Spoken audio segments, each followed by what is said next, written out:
Hey, Nona Church family. As we wrap up the Passport series today, I want to introduce to you Mike Rufo. Mike and I met a couple of months ago, and he and his wife have been attending Nona now for a good bit of time. Mike serves as the Chief of Staff at Pioneers, where he helps lead new initiatives that are helping bring the gospel to people in remote places around the world. One of the things I love about the organization that Mike works for is that they are passionate about church planting, and they do an incredible job of doing it in some of the hardest to reach places in the world. One interesting thing about Mike is that Mike did not start in vocational missions, but he is actually from the business world and made a transition midway through his career. Mike has incredible insights, and I've really enjoyed my time and can't wait for him to share his wisdom with you. Would you put your hands together as we welcome to the stage our very own Mike Rufo.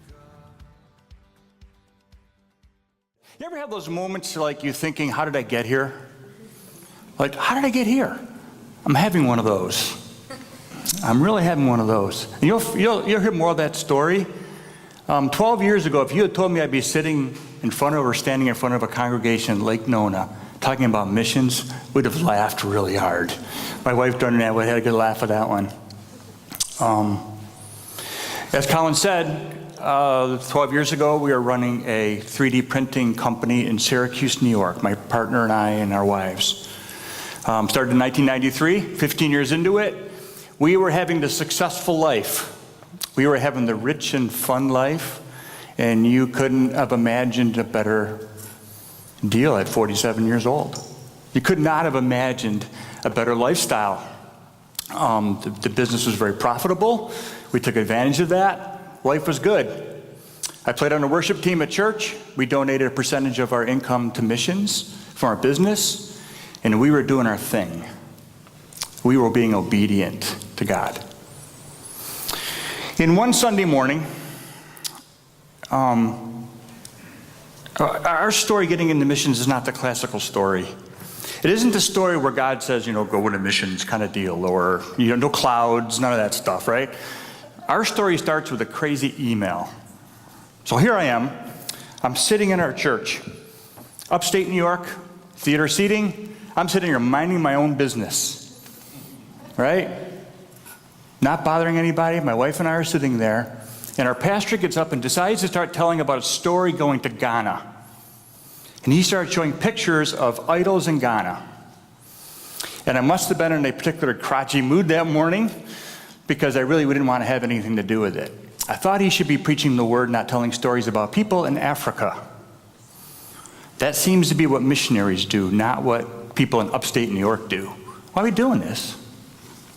So we got home, and I sent him an email. And please, I repented a number of times for this, so don't judge me. Do not judge me on this one. I wrote this email and said, hey, Doug, senior pastor, I appreciated what you had to say this morning, but I would prefer if we would just stick with the stuff that's not missions and spend money to missionaries, and we should do our thing in upstate New York. And by the way, if you think I should try something, I'll be happy to go try something, but I'm going to guarantee you how this is going to play out.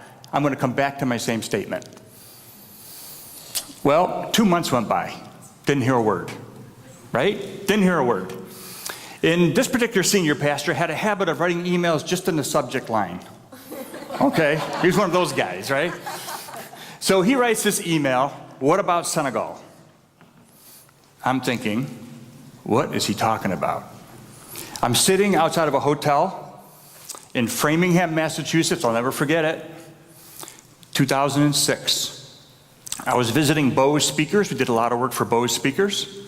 And we had Palm Pilots in those days. We didn't have iPhones in those days, right? They were Palm Pilots. And I get this email, what about Senegal? I couldn't really figure out what Senegal was. Call my wife. It's like, I don't know what this is. So I call him and say, let's have breakfast. And he has breakfast and said, well, we want to do this initiative in Senegal. I'd like you to lead it. And I'm thinking, you kind of picked the wrong person to lead a mission to Senegal. He said, well, get a bunch of people and go adopt a village in Senegal and see how that works out. I'm thinking, this isn't going to work out. I know how this is going to play out. I can guarantee you how this is going to play out. So sure enough, we called a bunch of people, and our house filled up with just people we didn't know who wanted to go to Africa. And I knew nothing about Africa. I didn't know where Senegal was, let alone take people there. So we did this 8 meetings, because you're supposed to do that apparently. I mean, I talked to some missions person, they said, well, you have 8 meetings in your house, and you get them all prepared, and you go. And so we had 8 meetings in our house, we went to go. And we went, and the first day we land in Senegal, and the first day we go to a market, and I'm thinking, you didn't fly me halfway around the world to buy trinkets in this African market, did you really? Okay. Second day we go, and we go to a village and we run a little medical clinic, and I'm thinking, kind of strange to send the guy who runs a company halfway around the world to run a medical clinic, but we can do that, I guess, if that's what you want to do. So we're sitting there. I got one funny story. I'm from upstate New York, right? We pretend to be more prim and proper from upstate New York. We're not, but we pretend at least. And I remember this woman walked up and she's nursing her baby, and I'm doing weights, right? My job is to weigh the people and write the number down in kilograms. This woman walks up and she has a baby, and I said, can't have the baby, can't have the baby. She speaks to her, can't have the baby. She's nursing the baby, pulls the baby off from the nursing and hands me this baby and stands there. I'm thinking, how did I get here? Right? This is nuts. The third day we go to a village, and I'd about had it. I was telling God this was the dumbest thing I'd ever got myself into. If I was going to use my vacation this way, there are a lot better ways to use vacation. And I was sitting on a bench all by myself and complaining. And the kids were off playing somewhere, the African kids, and a team was off playing with them. And I was just like, this is stupid. A little girl walks up and sits next to me, about 7 or 8 years old. And in her hand was a bag of M&Ms.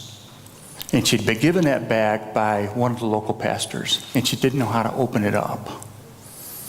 Sits next to me, looks up at me, and I'm like, what's up? You know? Hands me the bag. I open the bag up. She takes the M&M, and she puts her arm on my leg. You flip the slide for me? Somebody caught it on film. And if I wish I could describe that moment better than I can describe it, I've tried a few times, but the best I can describe it as the world changed colors is the best words I can use, is all of a sudden, nothing was ever going to be the same again. I had no idea what that meant, but I knew at that moment, nothing was ever going to be the same again. After hours and hours of counseling, I figured out a little bit about what happened in that moment. I spent 2 weeks in my bedroom on a chair listening to music after this trip, trying to figure out what the heck just happened. What happened? And I think I got to see the love of God for people in Africa just a little bit. I think I got to experience what God sees and feels when he sees people that are in desperate need of his hope and his love. I think I got to see that, for a glimpse of that, and it blew me away. Just blew me away. I had no idea what to do. The rest of the week was a daze. I got back, like I said, I spent 2 weeks in my bedroom listening to music on a chair, thinking, I can't live like this. I got to figure out what to do. This isn't working. Went back 8 times the next 3 years. Okay? Lived in the village. We put a tent up. We lived with these people. We were still running our company. That was a weird thing. My partner kept saying, I knew when you came back something was different. I knew it was over. I wasn't sure what was over, but I knew it was over. So what happened is, we went back, like I said, we went back a bunch of times. One story I want to tell you, that about 2 years into it, I'd gotten to know the chief of the village. His name was Chief Job. And one day we were sitting around eating dinner and just kind of goofing off, and the translator came and said, Chief wants to talk to you. We go and we sit on a bench under the stars. Myself, a chief of a village in West Africa, and a translator. And he starts to ask me how he can lead when he's grieving because one of his wives just died. He was Muslim, he had 4 wives. His 3rd wife had died. How do I lead when I'm in grief? Can you imagine that moment? Can you imagine a how did I get here moment? When I'm sitting in a bench in West Africa talking to a chief about life. Our village doesn't have enough water. What do I tell the people when I lead them? What do I tell them? How do I help? We talked for a while. I invited him to the church service. There's a little budding church in that little village. And life kind of went on. We decided to sell our company. It was time to sell the company. I negotiated into the deal I could go to Africa 3 times. After I was going to work for them for 3 years. I negotiated in the deal I could go to Africa 3 times a year. The guy thought I was crazy. The CEO of the company thought I was crazy. He was buying our company for millions of dollars. And he's thinking, that's what you're negotiating? You want to go to Africa 3 times? That's kind of what life got to be. So what I'm going to talk a lot about today is, I'm sorry, I've got like a manual clicker here. We don't have like a real clicker, like an air clicker. I'm going to go from how did I get here to how do we got here. Because honestly, you don't do this alone. You don't do this kind of thing alone. You do it with a wife. I have a wife, Doreen, who's kind of gone through this crazy journey with me. And how did I get here has a really interesting twist to it that we'll talk a lot about. But for a while, I thought I was leading this rich and satisfying life, and then I realized there's a whole lot more to this crazy, rich and satisfying life than I ever thought was possible. So we joined, the long story short, I ended up in Orlando. We're doing the three times a year thing, going to Africa. I come to Orlando with a friend of mine who's interviewing at Pioneers. I'm just going along for the ride. I'm coming along to go to Disney World. And that's why I came to Orlando. I walk into Pioneers, I talk to a guy, and the guy says, you should come work here. Come work here. I got a job up in New York, pays really good, I'm good. So you should come work here. So, well, what's the compensation? He laughed. He said, yeah, we don't pay. I said, you don't pay. So why do I come work here? We don't pay. So we go to work so we decide after about 2 months of this, I call my wife and I say, this guy offered me a job. He's like, no way, no way. I call my pastor, he's like, they don't want you. You're a business guy, they don't really want you. He said, they do, I asked twice. After 3 months, we ended up joining Pioneers. We quit working for the public company and joined Pioneers and went on this crazy, crazy adventure. I'm going to talk a little about that adventure. I'm going to talk about the unreached. And I'm going to talk about a real cool example in the Bible of what has become my heroes, scriptural heroes. So in this trip with Pioneers, would you go to my next Great Wall of China picture? We've gotten to visit some really wild places. That's the Great Wall of China. My wife and I got to visit there a couple years ago. What you can't see in that picture is it's 19 degrees outside. We didn't expect that. We weren't dressed for 19 degrees. And so this next picture is a picture that my wife specifically asked I put on the screen. And I'm not sure exactly why, but she specifically said, would you please put that picture up there? I really like that picture. She has a sense of humor, as you can tell. Go to the next one for me. We also got to go to Jordan, and we got to do a camel ride. The funny thing about the camel ride, you see this camel in the foreground? That's where the camel's supposed to be, okay? That was my renegade camel over there, with a little kid running behind me saying, stop him, turn him around. It's like, did anybody in here know how to turn on a camel? I don't know how to turn on a camel. So this thing takes, boom, off running, and I'm thinking, this life has just got really crazy. God, what are we doing? How did I get here? How did I get here? How did we get here? What happened in that crazy village in Africa that got us here? So we've learned a few things along the way. The need is too great to stay disengaged and distracted. We've learned a few things. We've kind of gone to school on missions. And gone to school on missions at 50 years old. So it's been an interesting adventure. The first thing I want to talk about is people in the world. 7.58 billion people live on this planet. Okay? 40% of those have no access to the gospel. Think about that for a minute. Missiologists view the world in terms of people groups. So a people group is a group of people that together share a language, share a culture, and share a geography. And it's difficult for the gospel to penetrate that barrier for culture and language reasons, and geography reasons. So for example, India has 2,500 people groups. So when you hear a missionary going to India, you would think, oh, we're going to talk to the Indians in India. No, you're not. You're going to one of 2,500 people groups in India. There's that many different languages and cultures and geography areas in India. Okay? A group is unreached. A people group is unreached if less than 2% of that population is evangelical. Okay? For a minute. Therefore, the gospel really can't spread in a people group if less than 2% of the population is evangelical.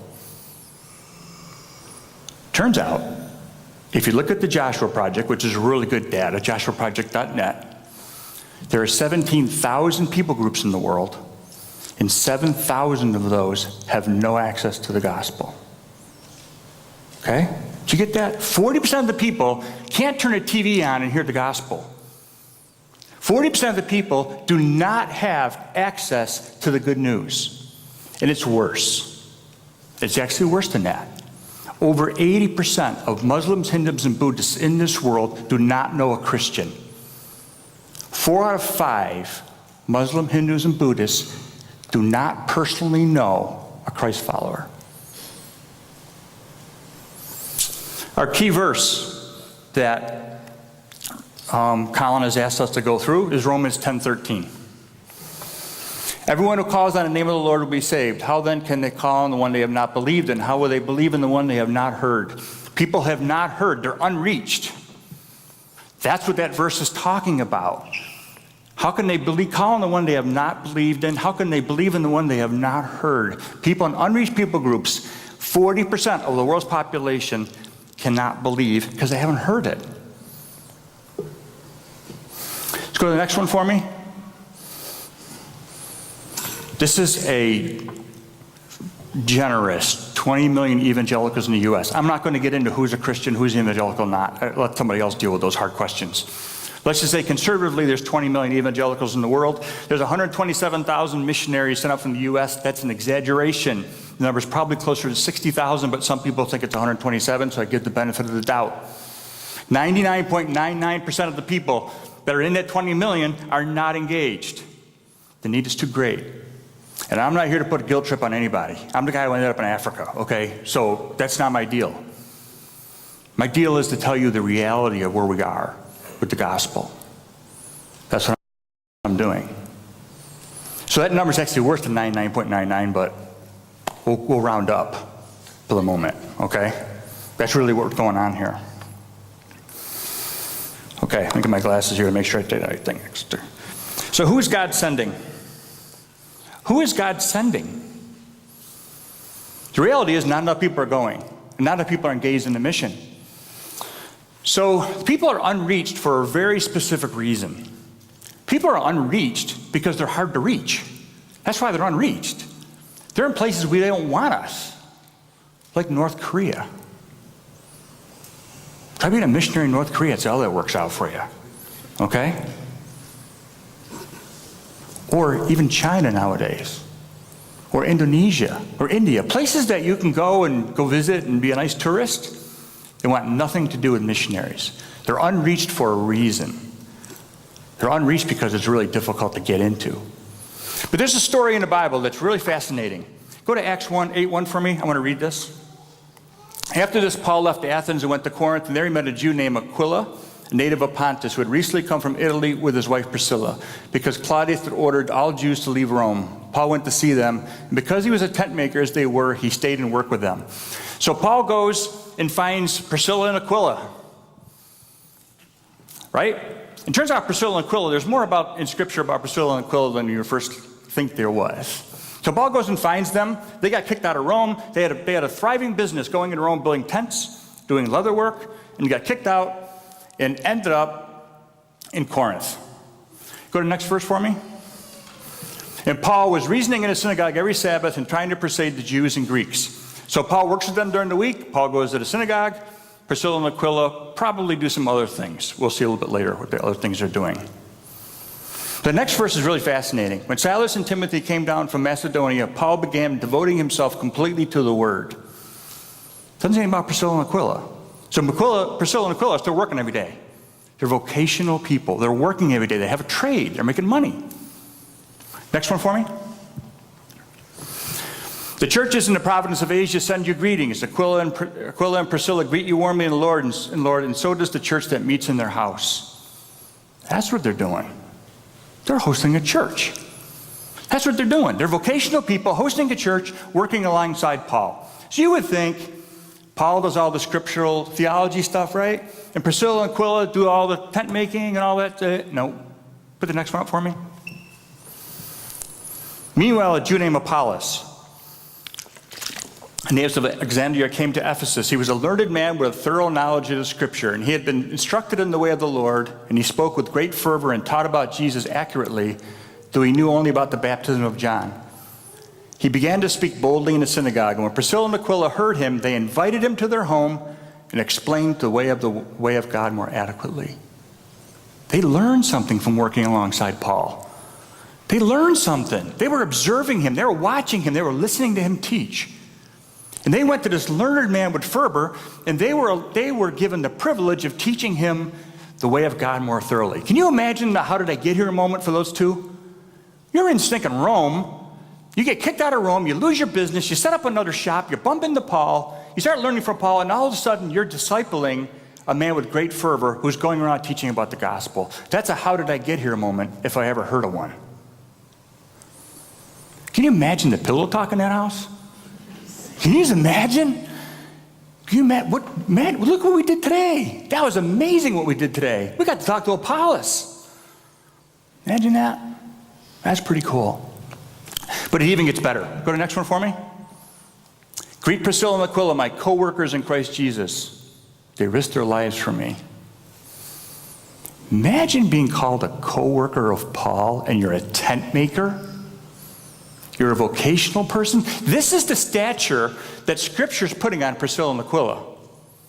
This is the description that Scripture that Paul is talking about. My co-laborers, it says in other places. Not my supporters, not the people that give me money, not the people that sell my tents. My co-laborers in the gospel. Guess what happened? Our world of professional missionaries just got expanded. Guess what happened? The barrier between professional missionaries and vocational people just got destroyed in that one little phrase. There is no such thing as someone who's a professional missionary. We are all missionaries of the gospel. We're all sharers of the gospel because of that crazy little verse that's buried in Romans.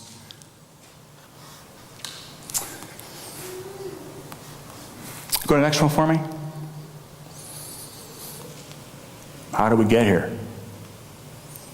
Priscilla and Aquila, how did we get here? Go to the next slide. It's blank. Oh, it's Scatter Global. I have 1 minute. If you want to know how to get involved as a vocational person in missions, go to scatterglobal.com. It's a multi-agency initiative. It's really cool. Go on scatterglobal.com. They can help you find a job in Saudi Arabia. And you can be one of there'll be 81.999 people that don't know a Christian next to them. Okay, next slide. I got to tell you a really quick story. I have to tell you this story. So you'd think this life was going grandiose, wouldn't you? You would think, man, he could tell stories for the next 4 hours. Well, it turns out 2.5 years ago, I ended up 3 days in Florida hospital with an unknown infection. I just got back from Indonesia. We had spent a couple days on a river where they have floating latrines and lots of E. coli in the river. I spent 3 days in a hospital. And for the next 1.5 years, I fought out this infection. We had no idea what it was. Doctors could not figure out what it was. And 1.5 years into that, I was diagnosed with prostate cancer. It's a fairly common thing of guys my age, but I was diagnosed with it. But it wasn't one of the wait and sees, it was do surgery now kind of deals. So we went and did surgery, and we realized something was funny when all the doctors came with masks and hoods and all kinds of hazardous gear when I came in and did my work. And so we went and asked what's going on, and they said, well, you have this thing. And I got to tell you what it is. It's an ESBL E. coli. For all doctors in the house, that's a highly drug-resistant E. coli. Over the last year, I've become more and more drug-resistant to every drug you could throw at me to kill that crazy bacteria. Ended up in Syracuse, New York. We lived part-time in Syracuse with a PICC line with a highly regulated penicillin drug being dragged into my body. That was June of last year. And halfway through that, I had given up. I'd say, God, this has been one heck of a ride, but I'm done. I can't do this anymore. I can't even move. And thanks to a wonderful, godly wife, she said, put the phone down, don't call your boss, don't quit, let's hang in there. And sure enough, I'm here. A few other things wrong they found along the way, but every day is a gift. Every day is a gift. Tough lesson to learn. Go to the next slide for me. So here's the deal. This is what this comes down to. I thought I was leading this rich and satisfying life. I did. I thought I was. Had no idea. I thought going 3 times a year was a rich and satisfying life. Then I thought joining a mission agency was a rich and satisfying life. And then I thought seeing God take me out of great, huge despair was a rich and satisfying life. And then I just realized going to work every day, whatever I did for the glory of God, was a rich and satisfying life. And I think one measure of that is how did I get here moments I have. How many wonderful moments. How many times do I look at the wonder of God? How many times do I look up and say, God, you're just amazing. How many times does that happen? That's the definition of a rich and satisfying life. And that's the life we get to live. This isn't some crazy to-do list. God's not giving you some missions to-do list. Please don't hear a guilt, no to-do list. This is all about how can our life be, how did I get here moments over and over again that just blow you away. Go to the next slide. But this gets even better. This is even better. After this saw a vast crowd too great to count from every nation, tribe, people, and language, standing in front of the throne before the Lamb. They're clothed in white robes, and they were shouting with great fervor, salvation comes from our God who sits on the throne and from the Lamb. That's how this ends up. If that's how this ends up, I want to play. If that's true, I want to play. Go to the next picture for me. This is a picture I have in my office that reminds me of that every day. And that's going to be one heck of a how do we get here moment, isn't it? Go to the next one for me. That's going to be that one heck of a how do we get here moment. That's going to be the definition, the end of a rich and satisfying life. It's the end of it. That's cool. So what can you do? Go to the next slide for me. So this is the list of things. Write an encouraging note to a missionary or family sent by Nona Church. Host a neighborhood summer club. Let me talk about neighborhood summer club just for a minute. You may think you've talked all about the unreached. You've talked about all this world stuff. I guarantee you don't know if there's not a Lilius Trotter in your group. I guarantee you don't know if there's a William Carey in that group. I guarantee it. How you would know. And if we blew up summer clubs around this town, who knows what young person's going to be inspired to go do this. So there's a place in the Great Kingdom work for everybody. Everybody. Go on a short-term missions trip. You can do that if you want at your own peril, like me.